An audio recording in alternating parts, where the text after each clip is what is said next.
जोहार सागुन सेता सानाम कोगे आमगे आमिज बायरे यूट्यूब चैनल पाटा को सानाम कोगे सागुन दाराम गाते को तेहिन दो मिटन आलादा सादेर मिटन कहानी लैया बोना नोआ कहानी दो हुयुक कना जहां निजे के को मनेया खूब व्यस्त खूब दुख रे मेनेया खूब माने खूब कष्ट रे मेनेया उनको को लगे स्पेशली नोआ कहानी दो गाते को तो नोआ हुडिंग माछा कहानी जीवन रे आयमा परिवर्तन से आयमा चेंज चे आगु दाड़ा बा आबो लाइफ रे तो नोआ गल्प मुचे धरि आंजम ताबन पे गल्प दो हुयुक कना नोनका मिटन हॉस्पिटल रे इमरजेंसी केबिन रे हठात मिटन गिद्रा एक्सीडेंट लेनाय एक्सीडेंट कातेत को आगू कादिया एबार ओने ओनकान परिस्थिति रे ओना हॉस्पिटल रे जहां मिटन डाक्टर रे ताहेन उनी डाक्टर दो बाय ताहे कना एबार जहां गिद्रा को आगू ले दिया उनको मा खूब डाक्टर बानु ए खातिर खूब को रागी चाबायना रागी काते को मेताय कना ओकायनाय डाक्टर नोडेनी नोंकान मिटन आपातकालीन से इमरजेंसी डिपार्टमेंट रे डाक्टर बानु कोआ नोआ मा खूब खराब इनजस्टिस हुयुक कना एबार किछुखन परे ओना हॉस्पिटल रेगे दड़ ते मिटन डाक्टर हेजना एबार दड़ ते डाक्टर हेजन खाय दो एबार उनी गिद्रे जहां आज बाबाय ताहे कना उनी दो उनी डाक्टर साला खपरी लगाव अपना खपरी बोलते मेताय कना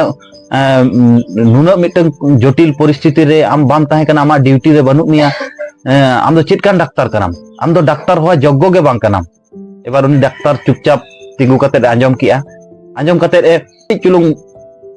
मुरुज लांदा कते मेताय कना ले आय कटी चुलुंग थिरो पे इना कमी कोरा चुइन पे एबार उनी आरो उनी आज बाबाय मेताय कना ले तिना निर्लज्जवाय नुई डाक्टर नेले पे कोनो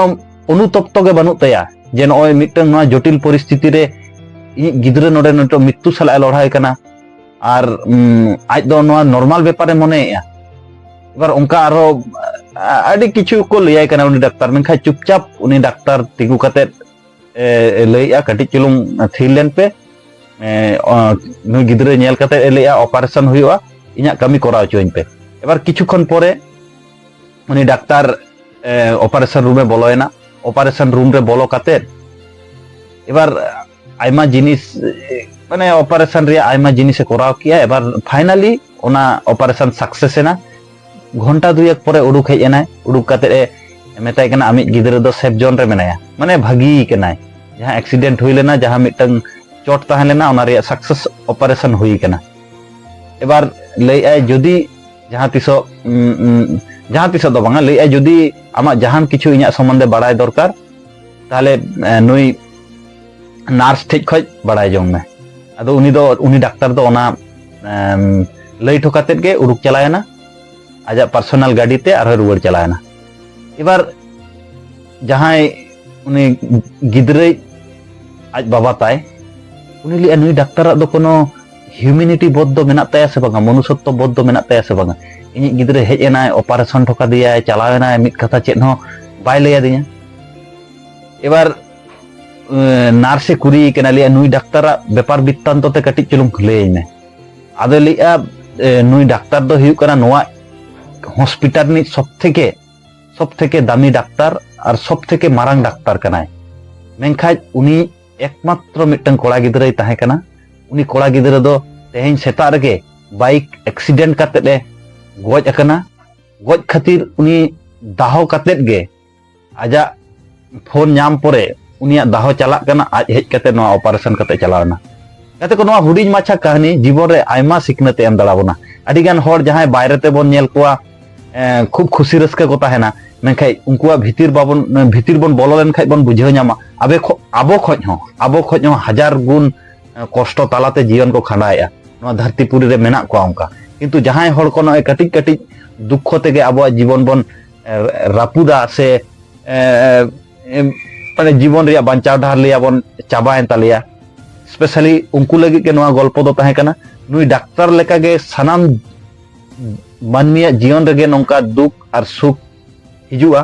तो दुख और सुख रे जहां समान भावे आज